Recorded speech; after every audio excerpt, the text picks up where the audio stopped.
जय श्री कृष्ण बधाने। तो आज આપણે બનાવીશું પાલક મગની દાળમાંથી પુડલા બનાવીશું। તો આ પુડલા બહુ હેલ્ધી છે। તો મગની દાળને પલાળી દેવાની છે।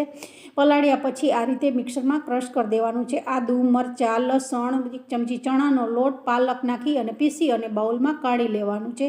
પછી એમાં મરી, થોડું ધાણા જીરું અને મીઠું નાખ્યું છે અને આ રીતે એક નોનસ્ટિક પેન લેવાનું છે। નોનસ્ટિક પેનમાં તમે આ રીતે એકદમ સરસ પુડલા ઉતારી શકો છો। જુઓ તમે જોઈ શકો છો કે મેં ફક્ત 1 જ ચમચી આ રીતે તેલ નાખ્યું છે। 1 ચમચી તેલમાં જ એકદમ સરસ આ પુડલા તૈયાર થઈ જાય છે।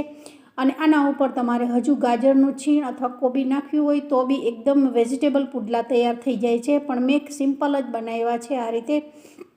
તો આ બહુ ઓછા તેલમાં અને ઓછા મસાલા સાથે આ પુડલા એકદમ સરસ તૈયાર થઈ જાય છે। અને ઉપરથી મેં લીલી ડુંગળી નાખી છે। જો તમારી ચોઈસ પ્રમાણે તમે નાખી શકો છો। તો બધાને જય શ્રી કૃષ્ણ।